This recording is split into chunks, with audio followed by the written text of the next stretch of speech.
Hello class, एक बार फिर से आपका लक्ष्य 24 में स्वागत है।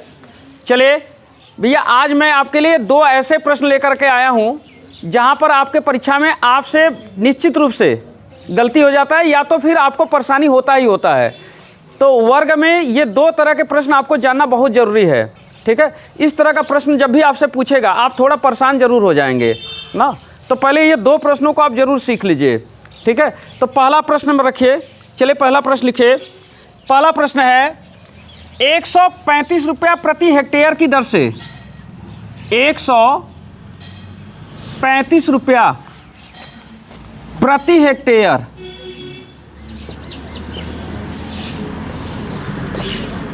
की दर से 135 रुपये प्रति हेक्टेयर की दर से एक वर्गाकार खेत जोतने की लागत, एक वर्गाकार खेत जोतने की लागत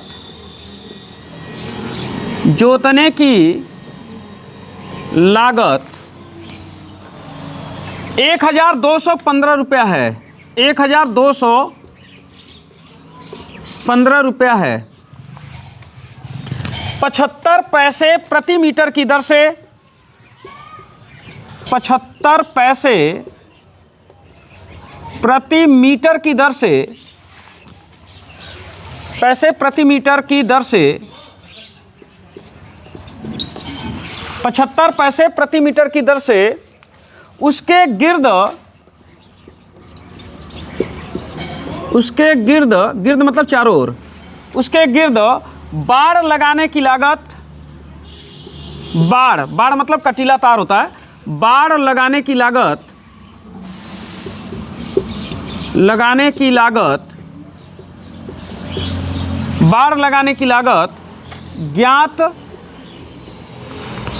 ज्ञात करो। ये प्रश्न जब भी आपसे परीक्षा में पूछता है बड़ी परेशानी होगी आपको। चलिए आप एक काम करिए कि इस प्रश्न को लगाने का पहले प्रयास तो करिए। क्या है प्रश्न? 135 रुपया प्रति हेक्टेयर की दर से एक खेत जोतने की लागत 1215 रुपया है। 75 पैसे प्रति मीटर की दर से उसके गिर्द बाड़ लगाने की लागत क्या होगी, ये आपको क्या करना है, बताना है। चलिए बता दीजिए। तो चलो भैया, आप लोग लगाने का प्रयास किए होंगे, फिलहाल मैं लगाने जा रहा हूँ ना, आप समझने का प्रयास करिए। चलिए देखिए, मैंने आपसे क्या कहा है, 135 रुपया प्रति हेक्टेयर की दर से कितना, 135 रुपया प्रति हेक्टेयर की दर से एक वर्गाकार खेत जोतने की लागत कितना है, 1215 रुपया। करे 75 पैसे प्रति मीटर की दर से उसके गिर्द बाड़ लगाने की लागत क्या होगी। तो पहले तो एक वर्गाकार क्या है, खेत है, तो पहले एक वर्गाकार खेत बना देता हूँ। चलिए यहाँ पर देखिए, ये हमारे पास एक वर्गाकार खेत है, मान लीजिए ये वर्ग के आकार का क्या है, खेत है, ठीक। ये वर्ग के आकार का क्या है, खेत है। करें 135 रुपया प्रति हेक्टेयर की दर से एक वर्गाकार खेत जोतने की लागत कितनी लगी है, 1215 रुपया। अगर इस खेत को आपने जोतवाया है, ठीक है, तो आपने कितना पैसा चुकता किया है, 1215 रुपया चुकता किया है। कोई डाउट है इसमें? नहीं। खेत जोतवाने में आपका कितना पैसा लगा है, 1215 रुपये। तो हम जानते हैं कि मैं खेत जोतवाने में कितना पैसा खर्च किया हूँ, 1215 रुपया। यही 1215 रुपया मेरा पूरा खेत जोतने का खर्च लगा है। करे 75 पैसे प्रति मीटर की दर से उसके गिर्द बाड़ लगाने की लागत क्या होगी। देखिए 75 पैसा प्रति मीटर जो है बाड़ जो आप खरीदेंगे उसका कीमत क्या है, 75 पैसा प्रति मीटर। 75 पैसा प्रति मीटर का मतलब समझ रहे हैं क्या है, यानी कि 1 मीटर अगर आप बाड़ खरीदेंगे तो आपको कितना पैसा देना होगा, 75 पैसा देना पड़ेगा। तो आपको यही अपने खेत को चारों तरफ बाड़ लगाना है। तो चारों तरफ बाड़ लगाने के लिए कितना तार लगेगा भैया, इधर आपको कटीला तार लगाना है, इधर भी लगाना है, और इस साइड भी लगाना है, और इस साइड भी लगाना है। आपको चारों साइड लगाना है ना। तो कितना तार लगेगा, उतना ही तार लगेगा जितना कि खेत का क्या होगा, परिमाप होगा। उतना ही तार लगेगा जितना कि खेत का क्या होगा, परिमाप होगा।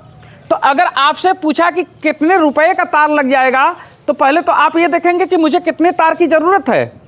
जब आपको पूरे खेत को घेरने के लिए कितना तार चाहिए, वो तार का लंबाई मालूम हो जाएगा ना।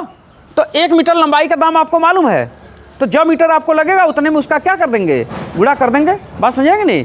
1 मीटर का दाम 75 पैसा है, तो अगर मान लीजिए आपको 2 मीटर लगेगा तो 2 गुणे 75 हो जाएगा। 3 मीटर लगेगा तो 3 गुणे 75, तो जितना मीटर लगेगा उसी में 75 में क्या हो जाएगा, गुणा हो जाएगा। इतना तो बात कन्फर्म है, कोई डाउट है इसमें? नहीं। तो आपका टारगेट क्या है? आपका टारगेट है आपके खेत का क्या निकालना, आपके खेत का क्या निकालना, भुजा निकालना।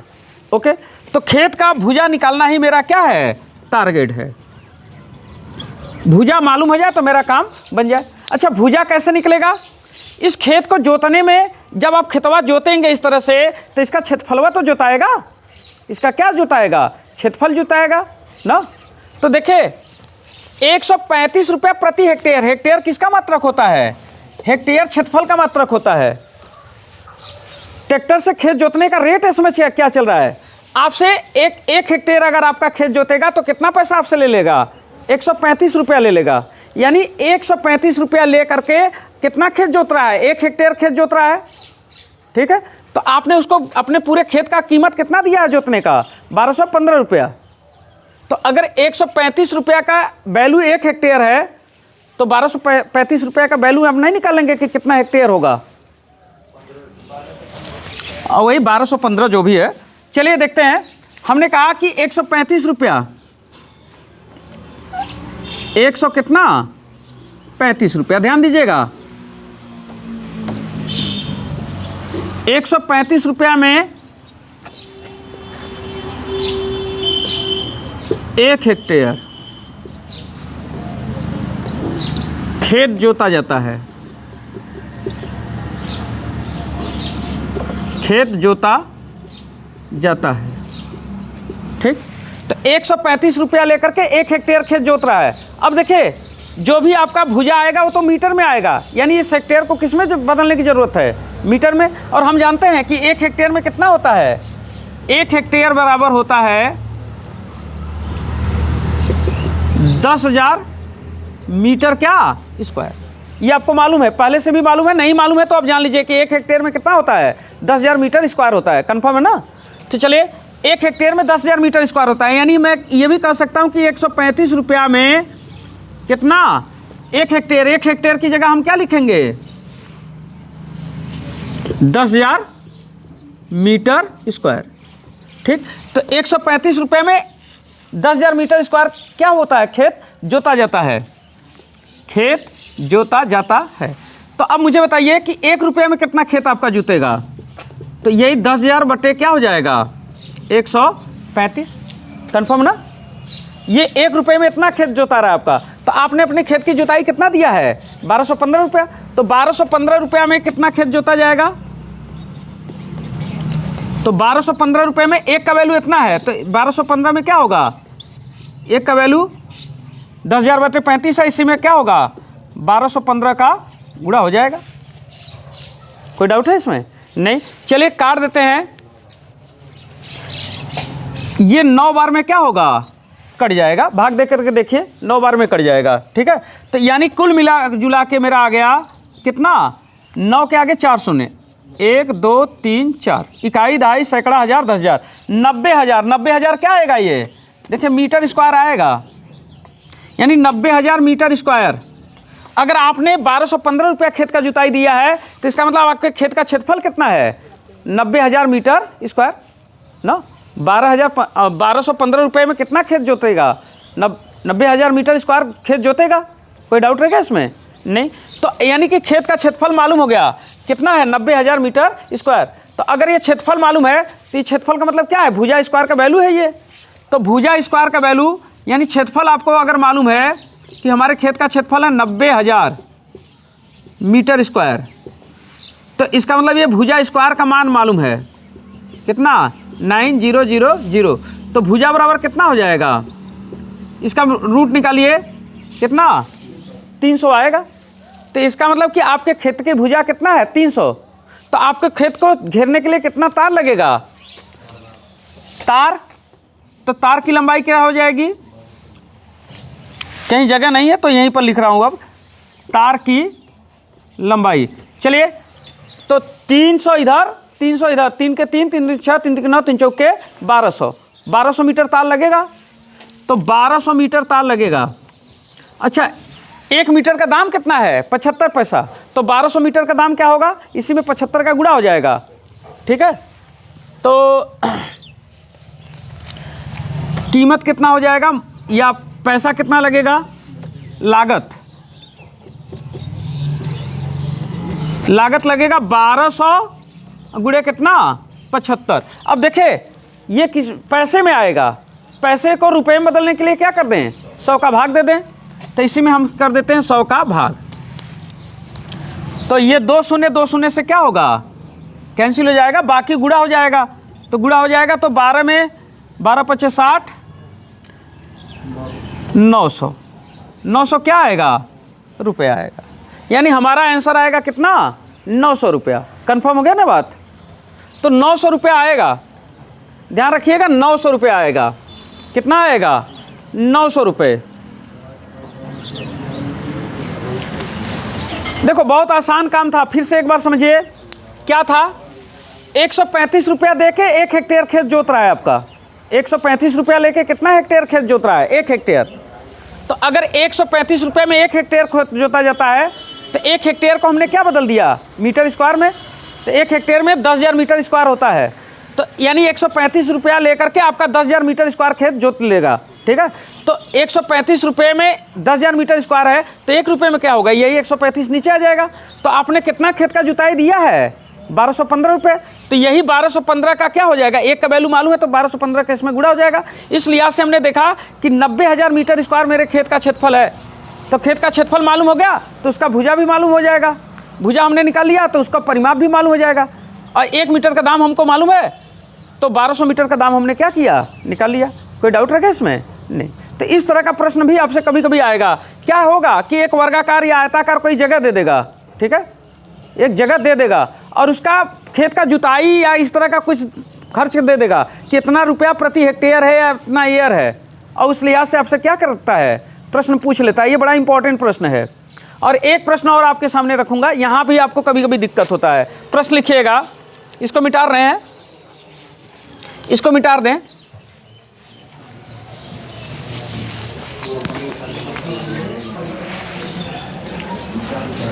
चलिए भैया, दूसरा का प्रश्न लिखिएगा। दूसरा वाला प्रश्न क्या है?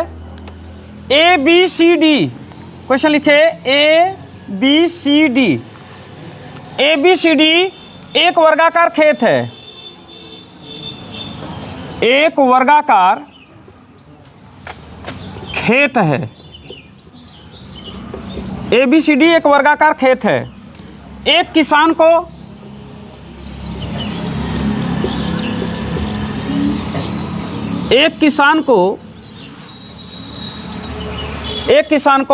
A से C तक पहुंचना है।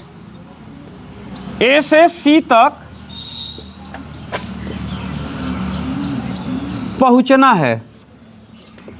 एक किसान को A से C तक पहुंचना है।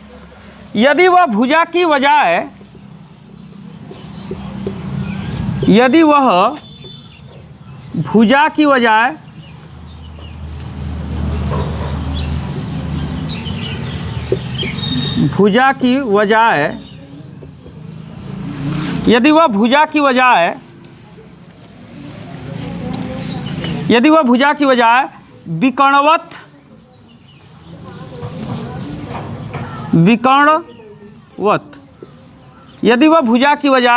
विकर्णवत जाता है तो कितने प्रतिशत दूरी कम चलनी पड़ेगी? विकर्णवत जाता है तो कितने प्रतिशत दूरी कम चलनी पड़ेगी?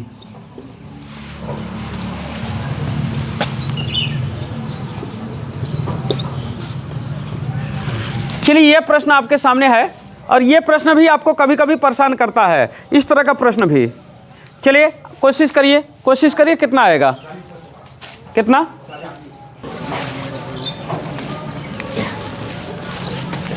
चलो भैया आप सवाल को लगाने का प्रयास करिएगा। उम्मीद करते हैं कि आपको लगाने आ रहा होगा।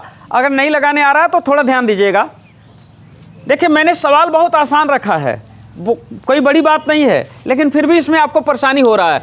मैंने कहा ABCD एक वर्गाकार खेत है, तो पहले एक वर्गाकार खेत बना लिया जाए, क्या दिक्कत है उसमें? चलिए एक वर्गाकार खेत बना देते हैं।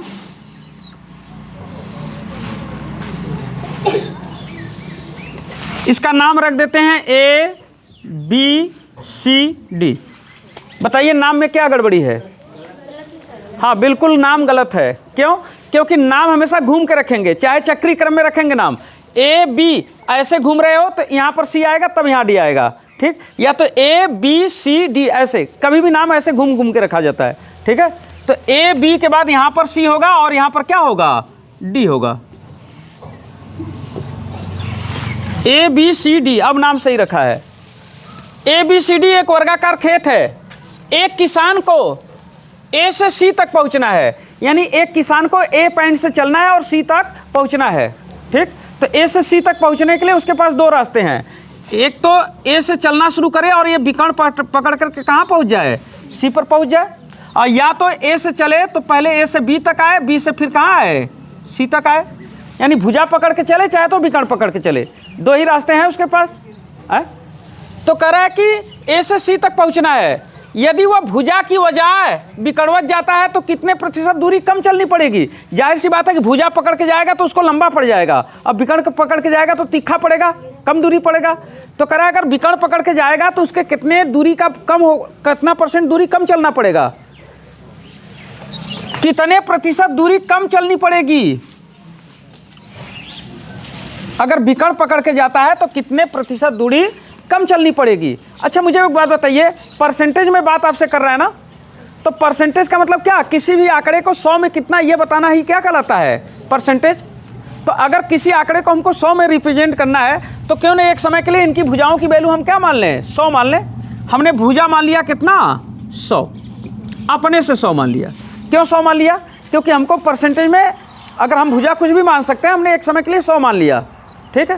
तो अगर वह विकर्ण पकड़ के जाएगा तो विकर्ण की दूरी क्या होगी? विकर्ण किसी भी वर्ग का विकर्ण क्या होता है? विकर्ण का वैल्यू क्या होता है? भुजा गुणे कड़ी में 2। तो विकर्ण पकड़ के जाएगा तो विकर्ण का मान कितना होगा? विकर्ण का मतलब भुजा गुणे कड़ी में 2, तो भुजा की जगह 100 कड़ी में 2। विकर्ण पकड़ के जाएगा तो इतना दूरी जाना पड़ेगा। बात समझ आएगी नहीं? विकर्ण पकड़ के जाएगा तो इतना दूरी चलना पड़ेगा। अच्छा कड़ी में 2 का मान आपको मालूम है कितना? 1.41। तो 1.41 का मतलब 100 का गुणा हो जाएगा तो कितना हो जाएगा? 141। यानी विकर्ण पकड़ के जाएगा तो 141 मीटर जाना पड़ेगा, या 100 मीटर माने हैं तो 141 मीटर पकड़ के जाना पड़ेगा। अच्छा भुजा पकड़ के जाएगा तब कितना पकड़ के जाना पड़ेगा? भुजा पकड़ के जाएगा तो 100 यह और 100 कौन? यह वर्ग है, तो 100 कितना? 200। तो भुजा पकड़ के जाने में कितना लगेगा? 200 मीटर लगेगा। जो भी मीटर है, जो भी आपने मात्रक माना उसके हिसाब से, ठीक है? कोई डाउट है क्या इसमें? तो विकर्ण पकड़ के जाएगा तो 141 से जाना होगा, अब भुजा पकड़ के जाएगा तो कितना जाना पड़ेगा? 200 जाना पड़ेगा। आपसे क्या पूछा है? कितने प्रतिशत दूरी कम चलनी पड़ेगी, यही ना? तो परसेंटेज पूछा है, और भी क्या? कितने % कम चलना पड़ेगा। तो यानी कि कमी का क्या पूछा है?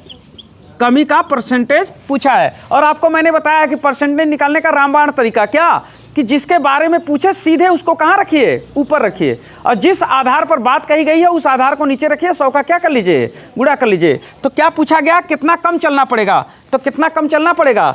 जहाँ 200 चलना था वहाँ 141 से चलना हो रहा है, तो कितना कम चलना पड़ा? 200 में से 141 घटा दीजिए, कितना? 59। यानी 59 आपको क्या करना पड़ेगा? कम चलना पड़ेगा। जहाँ 200 चलना था वहाँ 141 से चलना पड़ रहा है ना, तो वही 59 आपको क्या करना पड़ रहा है? कम चलना पड़ रहा है। तो जो पूछे उसको कमी कितना कम चलना पड़ रहा है वही पूछ रहा है, तो जो पूछ रहा है उसको ऊपर रखिए, 59 को ऊपर रखिए, ठीक है? बात समझ आ गया? अब किस आधार पर पूछ रहा है? कितना कम चलना पड़ा, भुजाओं के बजाय विकर्ण पकड़ के जा रहा है। तो भुजा के आधार पर आप बता रहे हैं कि भुजा के आधार पर इतना आपको क्या करना होगा, कम चलना पड़ेगा। तो भुजा आप कहाँ रखेंगे, नीचे। तो कितना भुजा पकड़ के कितना लग रहा था, 200। अब परसेंटेज करने के लिए 100 का गुणा। चले एक काम करते हैं, 2 शून्य से क्या करते हैं, कैंसिल कर देते हैं, 2 का भाग दे देते हैं। 2 दूनी 4, 1 बचेगा, 2 नवा 18, 2 पचे 10। ये क्या आएगा, इतना क्या आएगा, इतना परसेंट आएगा। यानी 29.5% क्या करना पड़ेगा, पहले से उसको कम चलना पड़ेगा। अच्छा, हो सकता है कि यहाँ पर कुछ लोगों को बात ना समझ में आया हो कि कैसे हमने आधार ले लिया। इसके लिए मैंने परसेंटेज चैप्टर पूरा पढ़ाया है ना। अगर परसेंटेज का कॉन्सेप्ट आपको जानना है तो आपको वीडियो में जाकर प्लेलिस्ट में जाकर के परसेंटेज का चैप्टर पढ़ना होगा। फिलहाल इतना जानिए कि जो परसेंटेज निकालते समय जो पूछेगा उसको ऊपर रखते हैं, और जिस आधार पर बात कही जाती है उस आधार को कहाँ रखते हैं, नीचे। तो जब आपने कहा कि 59 कम चलना पड़ रहा है, तो किस आधार पर आप कर रहे हैं, भुजवा के आधार पर ना, कि भुजवा के आधार पर करें कि भुजवा के आधार पर अगर भुजा पकड़ के जाना होता तो आपको ज़्यादा चलना पड़ता। अब भुजा नहीं पकड़ के जा रहे हैं तो आपको क्या करना पड़ रहा है, कम चलना। तो इसी भुजा के आधार पर आप कह रहे हैं कि 59 आपको क्या करना है, कम चलना पड़ रहा है। तो भुजा क्या है, दोनों भुजाओं का ये जो योग आ रहा है यही क्या है, आधार। ठीक, तो ये इतना क्या आएगा, परसेंट आएगा। ठीक है, तो चलिए भैया, तो यही 2 प्रश्न आज छोटा सा क्लास लेने के लिए आए थे। तो चलिए 2 प्रश्न आपको आज हमने बता दिया। तो अगर वीडियो से आपको कोई लाभ होता है तो चैनल को कर लिया करिए सब्सक्राइब, और वीडियो को कर लीजिए क्या, लाइक। तो चलिए बस आज के लिए इतना ही। अब वीडियो में आपसे लेंगे विदा और कहेंगे खुदा हाफिज़, जय सिया राम, हर हर Mahadev, thank you, tata, bye bye, जय हिंद, जय भारत, जय भीम।